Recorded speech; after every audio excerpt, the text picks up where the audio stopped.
every child's different. Every child's situation is different.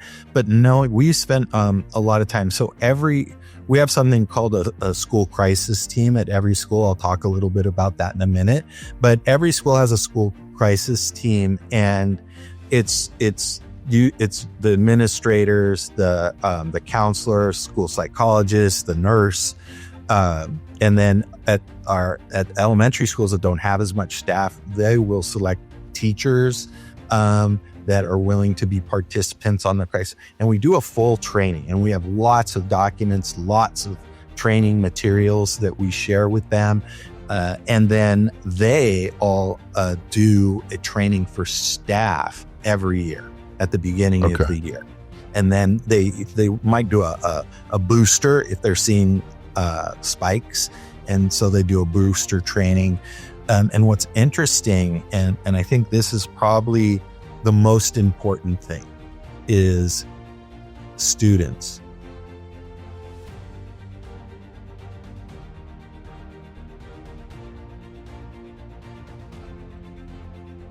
Hi, everybody. Joining me today on the Leaders Saving Lives podcast is Jim Anderson, the Director of Student Support Services at Arcadia Unified School District in California. Thanks for joining me today, Jim. Yeah, I'm so happy to be here. It's exciting to learn and share. Awesome. We're glad to have you. So the focus of our podcast today will be discussing the state of student safety and mental health in schools and how you're addressing some of those unique challenges in Arcadia Unified.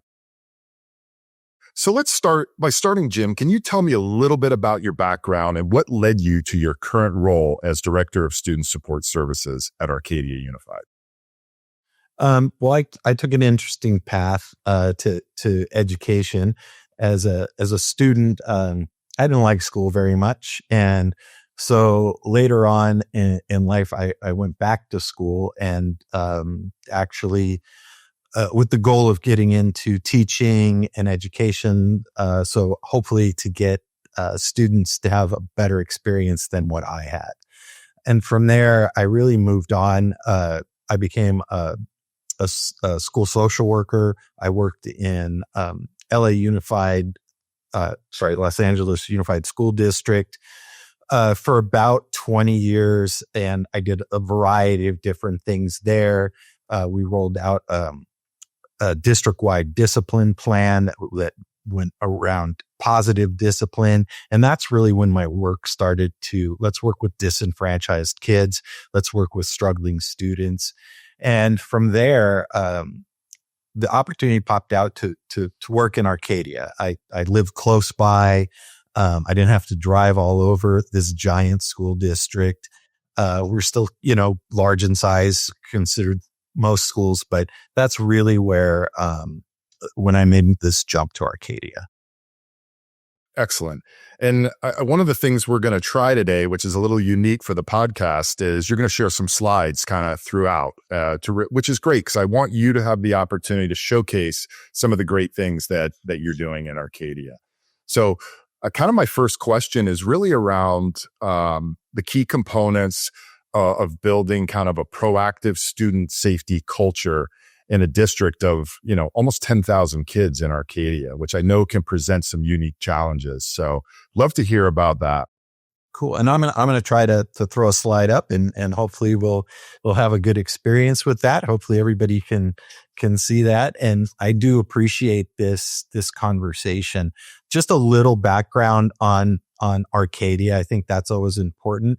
We are primarily Asian students. We have about 66% Asian, 17% Hispanic, Latino, and then the rest are sort of white, two races. African Americans are primarily what our school district is made up of. And we're equal with females and males. We have about 34% that are socioeconomically disadvantaged, and about 13.2% are English learners.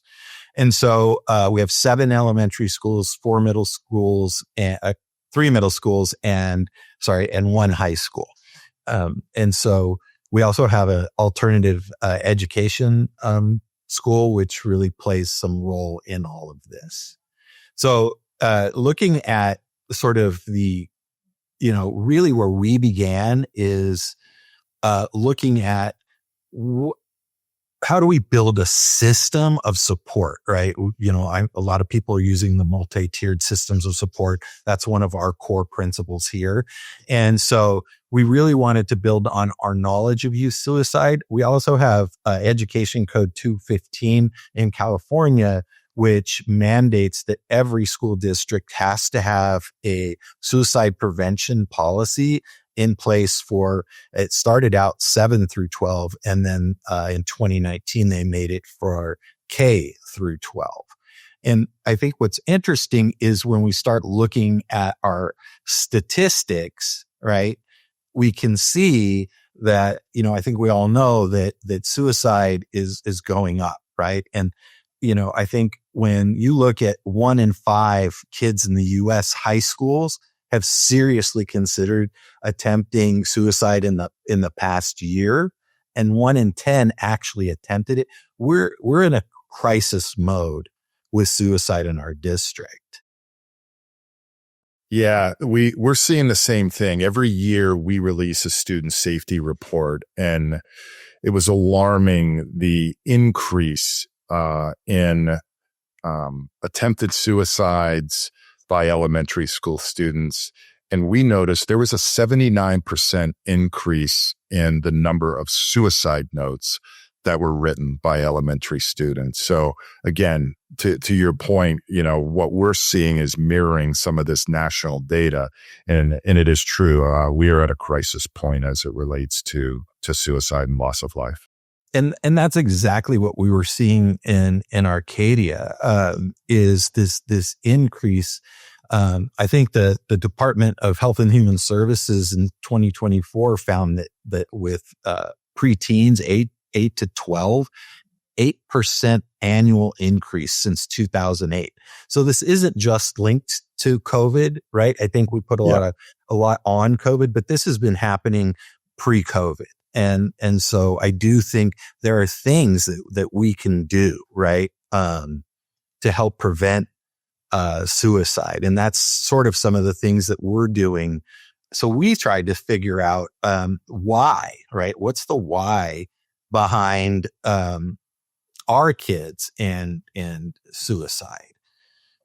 And so what we found that there's lots of things why preteens and teens are feeling more anxious and depressed, right? And so sure, there's the biological influences and the environmental elements, right? But what we found were in Arcadia, academic extracurricular pressures. We're in a highly competitive, high performing, our students strive to go to Ivy League schools, and there's a lot of pressure on themselves as well as from home and from their peers. And so that pressure, we believe, is one of those triggering components.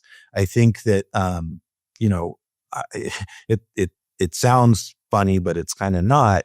I was talking to these parents, and they were telling me how their kid has to get into Harvard.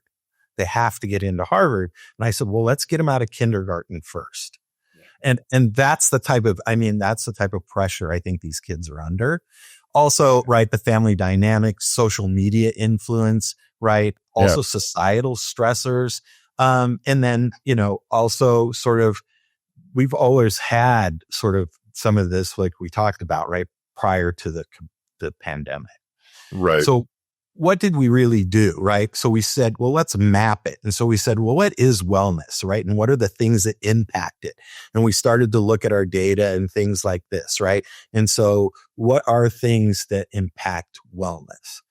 And what we found was that we can do things, right? Kids are with us most of their day.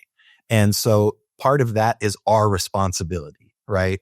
And so what did we start to do? Well, where this really came out of, and I'll talk about it a little bit later, but we developed systems because we were seeing this increase in suicidal ideology, things like that.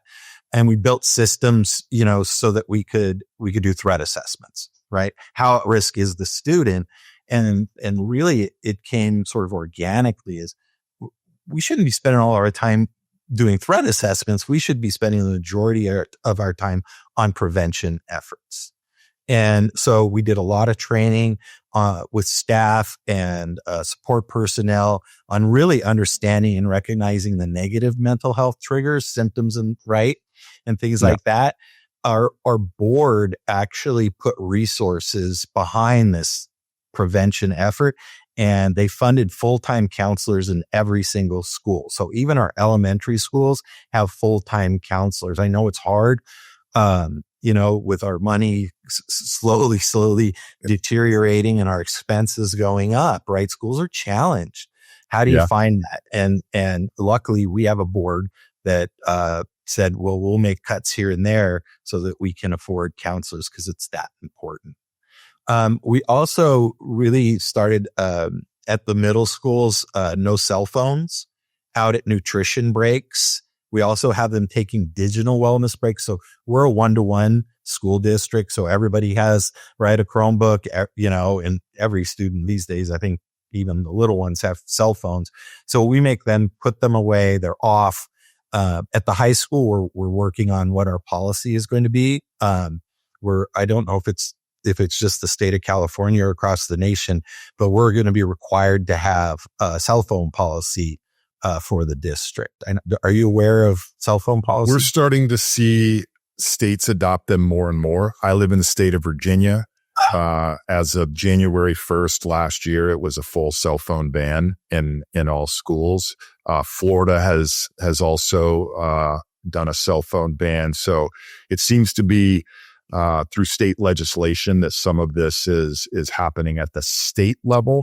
But then I also know that individual districts are adopting their own if there isn't a state policy.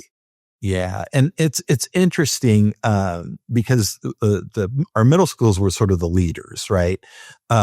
In sort of saying no cell phones. And what we found was it's just, and we think it's attributed to, the students are telling us they actually are talking to one another at nutrition breaks and things like that, or they didn't, they truly think talking is texting, right? They don't see a difference, right? But now that personal interaction, we're seeing, a reduction in sort of negative behaviors on campus, the fighting, the bullying, things like that. And we think some of it is because what would usually happen is the cell phones would be going, at the first nutrition break, and then at lunch, the fight would happen. Right. Yeah. And so I think it's a good thing for people to think about. We also, Leader in Me, Second Step, Link Crew at the high school. Those are student centered leadership things where we pair kids up and so really, it's almost like a mentor program. Yeah, it really. Okay. And so like at the high school, the senior Link Crew, they actually do tours with the kids and they try to get them connected to clubs, something, right? Because we know if you're connected to things at school, you're more willing to, feel more positive about yourself. I'm going to go really quickly through some of the other things that we're doing, if that's okay. So we have wellness centers. We have a big one at the high school. We have calming rooms at some of our schools. So they're places that kids can go when they're feeling stressed out. They have squishy balls or fidget things. There are also a lot of activities that you can do. They can enter what we call our virtual wellness rooms, like our virtual calming room. So this is an example from one of our elementary schools, right? And they have sound, like they can click on these things and there's lots of like the coloring activities created. They're just things that they can use. So we're really trying to bridge different ways, right, for kids to calm themselves or to reduce those levels of stress and anxiety. We have lots. I love that, by the way. I really do. And these wellness centers, you're starting to see them pop up more and more. My one question on that is it's at some schools. Now, it looks like you have a virtual option, which is great. Is there a plan to roll those out to the other schools? Obviously funding, if you have the resources. The biggest challenge is space. So, Got it. where most districts in California are declining enrollment, we're actually growing. And Okay. so we, having that, those rooms take a classroom, right? Usually, Yeah. or they take an office. And so we're working to find the space, in all schools. I think there's a desire. It's just whether that school has available space. Got it. Okay. And some of the counselors, they actually allow the kids to come in and use their office, things like that. So schools are figuring out kind of how to do it. Right. We do have places, I think for what parents can do. There's all kinds of websites and things that we can do.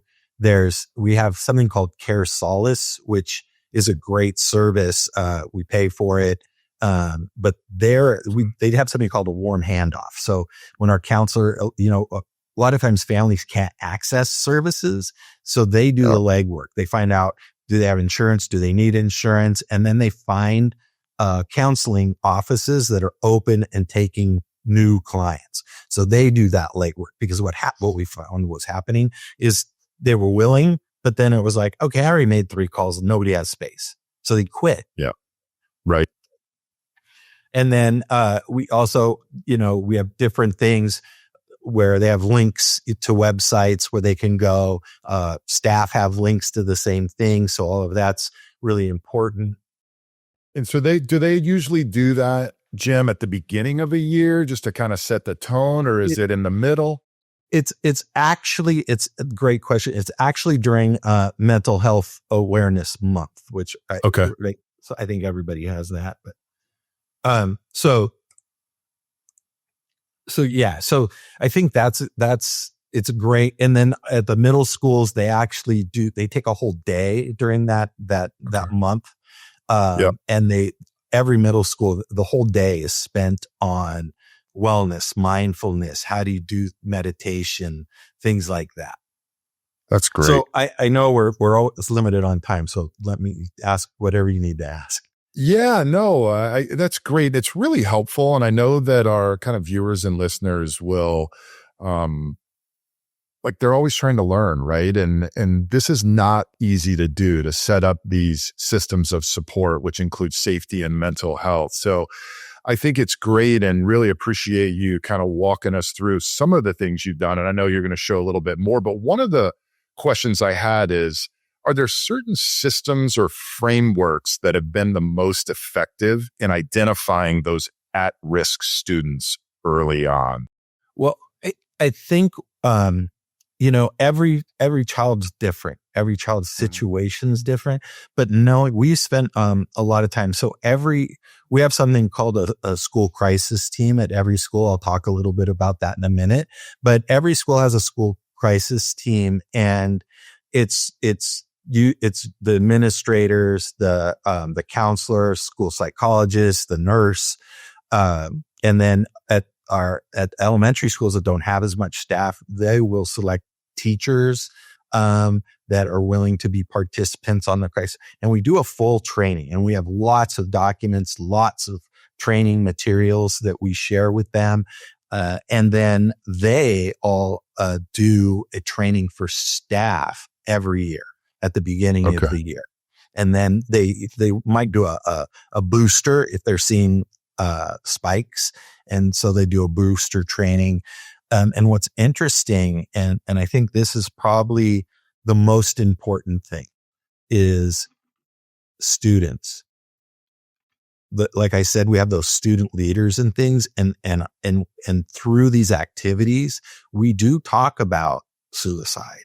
And it's hard, right? It is hard. Kids are aware, they know, yeah, and it's their friends. We are now catching so many students that are thinking about suicide early because their friends, or even kids that don't know them, say something. So there's this trusted relationship between, not every teacher, right, has a connection, but they usually have connection with one, right? And so they go to that one, and that teacher knows how to make the referral to the crisis team. And we were saying, I'll tell you if we have time, it was actually last week, had a student in the bathroom and had a full bottle of Benadryl and was taking handfuls of Benadryl with the intent of committing suicide. And it wasn't her friends. It was two other kids that saw her, and one stayed and one went to get help.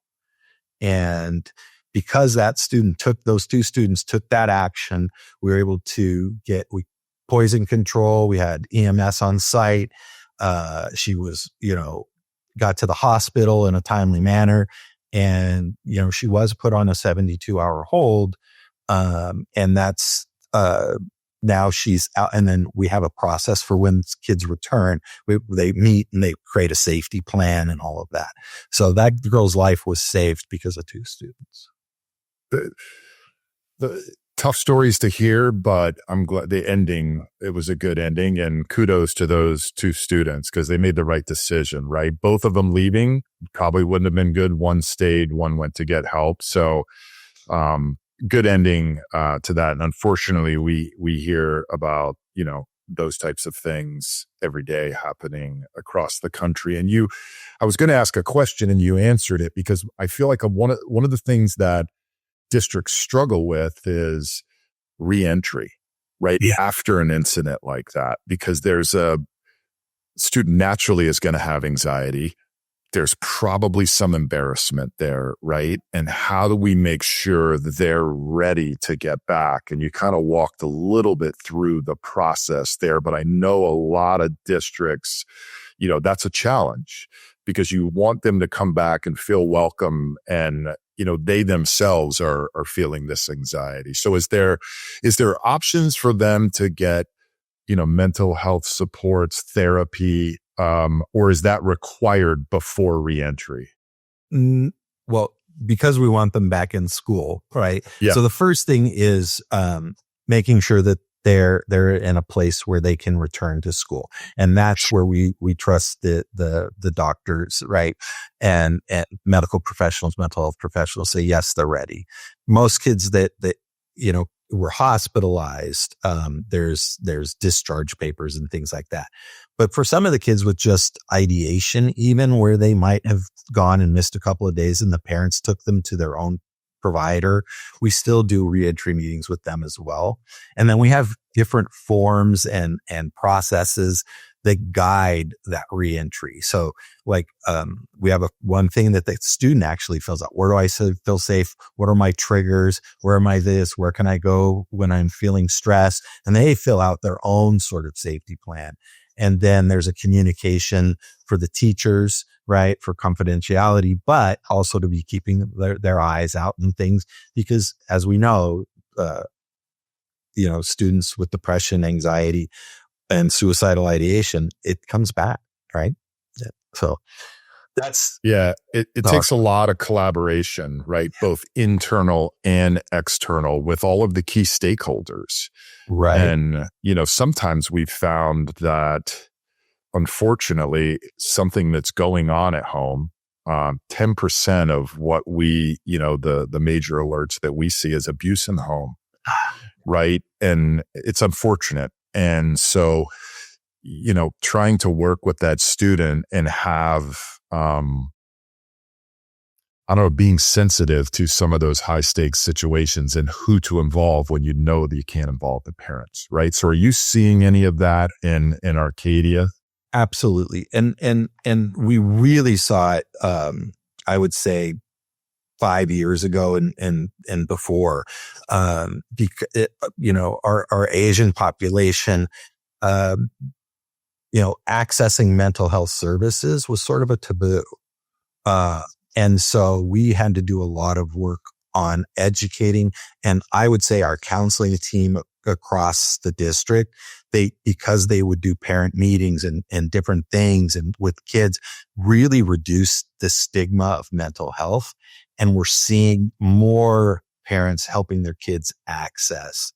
So before we would, if a parent said, I'm going to take them to be evaluated, I don't want you to call the mobile response team or the police department. And so we would follow, like an administrator, someone would follow them to the hospital to make sure that they were going to the ER to get, an evaluation, because they would say they'd do it and they wouldn't go.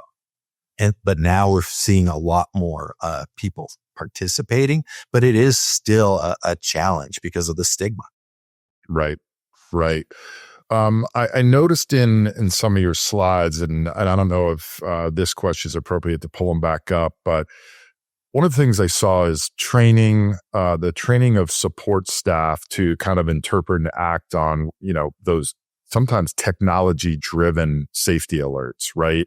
And I thought you guys have a good process of, what to do, when to do it, who takes the lead. And so I wanted to give you the opportunity to talk about that, because I know that a lot of districts, as they're going through and trying to build out processes to better support students, keeping them safe, mentally well. And I thought you had some kind of unique, you took a unique approach to how you've done this. Thanks. So we worked really hard. And as I said, this was sort of the catalyst to all that prevention that I shared, right? This is what we built first. And it was really about identifying, right? So we taught people what to look for. And as I said, every school did training for their staff. And I think what's also important is we had to be mindful that suicide's a trigger for all of us, right? And most people, sadly, have had an experience with suicide in our lives, personally or as educators. And so we also talk about how to be mindful. So in these trainings, we give people, hey, if you need to step out, things like that. So I think that's important for schools to do in their training. And so our process for our school crisis team is, and you can see we have lots of charts and flow charts and what to do, and we use all of those. But the teachers and the kids identify the students in distress. That's the first thing. And that comes from the story I told, somebody writing, like you said, kids writing notes about wanting to die or harm themselves and things like that. And then that's when the crisis team comes in. A trained member, right, comes in, meets with the student. They assess the level of risk. Our process also is that they always have to have a partner that then they cross talk to make sure that their level of risk they feel is appropriate, whether it's high, medium, or low, and then what to do, right? And so then they create the action plan and they notify the appropriate people. And then there's always the follow-up component, whether it be, hey, we gave you the information about counseling because it was a low risk, but parent, have you connected, follow up to the point where it's, now we're having a reentry meeting, right? A safe, type of thing. So that I hope I answered that question. Yeah, you did. And you touched on something that I know, that parental involvement, right? And so it sounds like they're part of the process, assuming it's appropriate for them to be part of the process, which is great.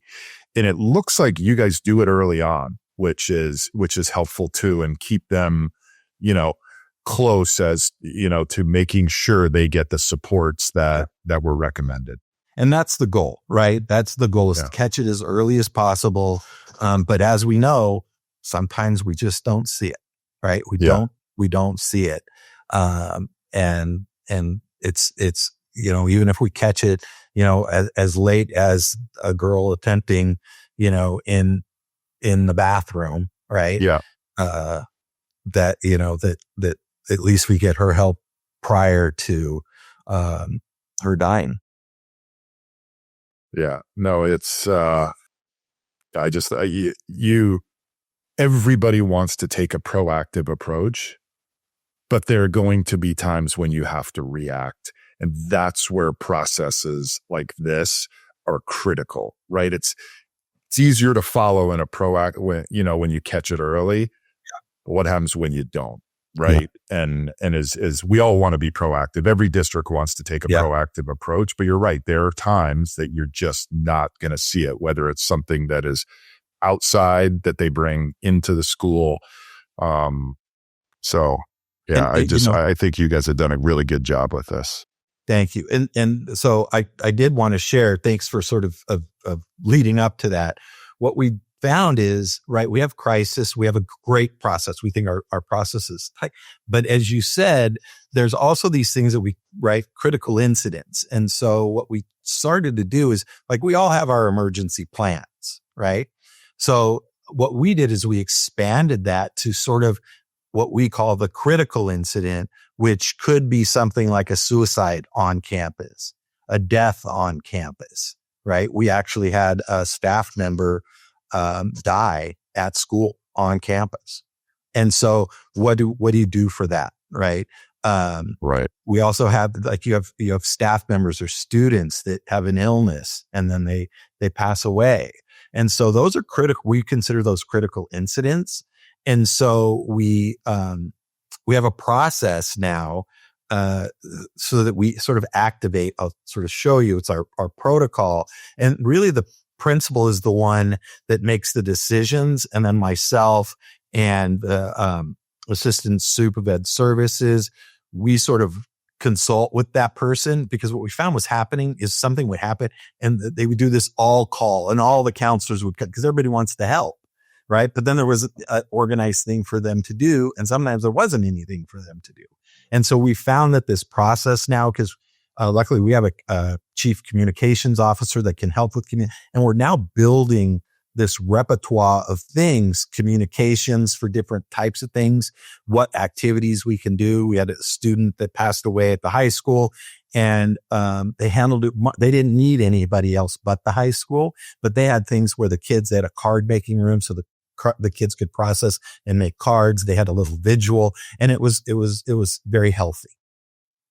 So I know we're going to run out of time, but I love this conversation. Yeah, I do as well. I have a couple more questions. I think the big one, and I know that this is one that will, the listeners and folks that watch this, is what lessons have you learned? Implementing these supports, are there, whether it was barriers or things that you would do differently as you kind of built out this kind of proactive approach? Yeah, I think when we started, I think we didn't consider enough about the staff members' mental health and their status, right? They're where they're at. Mm-hmm. And so that I think I think we may have laid too much on them too fast. So we slowed down. And I think that would be one thing that we've learned is go slow to go fast, but consider your staff. There was a study that was done in 2022 by Hart Research Associates, and they found that they surveyed 4,600 teachers in California, and they said that they got into the profession to make a difference, but today they're feeling acute levels of stress and job dissatisfaction and are considering leaving the profession. So we really took a proactive approach. We have this monthly newsletter with wellness tips and links to groups and activities. We actually have exercise and yoga groups that the teachers have formed. Care Solace, that program, that actually is for staff and their families. And then we do a lot of celebration activities to build community. Yeah, I talk to superintendents all the time, and a number of them have mentioned just that, right? The staff's mental health, and a lot of them got into teaching to, improve student outcomes, and a lot of them are spending time counseling students, right? Which a lot of them aren't trained for, right. And having a a counselor in every school is something that's unique. Not everybody has that, Yeah, right? do And that. the teachers are playing that role, and it is leading to, them having their own anxiety and mental health. And so I did notice that as I was, kind of reviewing it, that you guys really take a proactive approach with staff too, which I think is great. Yeah, what we find is the teachers have high levels of care for kids, but they also have high levels of anxiety about what to do. And so providing them tools and resources and things like that. So like a lot of the things that we have on our website, right, and they can access those things too. And we have stuff, how to talk to kids about whatever, because, we know that research shows one caring adult at a school site or wherever can save a child's life. And that's really what we're about. Absolutely. All right. Last question. And it's any advice you'd give to districts that are starting to implement this comprehensive safety and support, which obviously includes mental health. Is there one bit, 2 bits of advice? Reach out to other people and steal, right? I mean, steal the good stuff, right? It's not, I say it's sharing, but, I used to present a lot around the country and I always said, you know what I'm going to do a session that's just called share, just get everybody in the room and just share the good stuff. Right. And so I think the more that we share with each other and we own up to but sometimes when we didn't do well, right.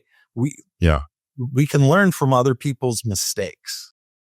Absolutely. Right. And we've made some, right? Like when we rush in and everybody does it, we actually cause more trauma to the school site than helped. And so I think we learn from those, and the more we can share that and be vulnerable, right? We're asking these kids to be vulnerable and say, hey, help me. We need to be the same. Love that. Well, Jim, this has been awesome. And thank you for joining today. And thank you for everything you're doing at Arcadia Unified. And I know that our listeners are really going to enjoy learning from how you're addressing some of these unique challenges as it relates to safety and then mental health. So really appreciate you joining me today. Thanks for having me. I love the podcast. It's great. And you learn things, right? I watched one and I learned a couple of things the other day. So I think the more we can just share it, right? Absolutely. Thank you for listening. If you found this conversation valuable, please consider leaving a review on your favorite podcast platform. It helps others discover the show and supports our mission. Don't forget to subscribe so you never miss an episode. We'll see you next time on Leaders Saving Lives.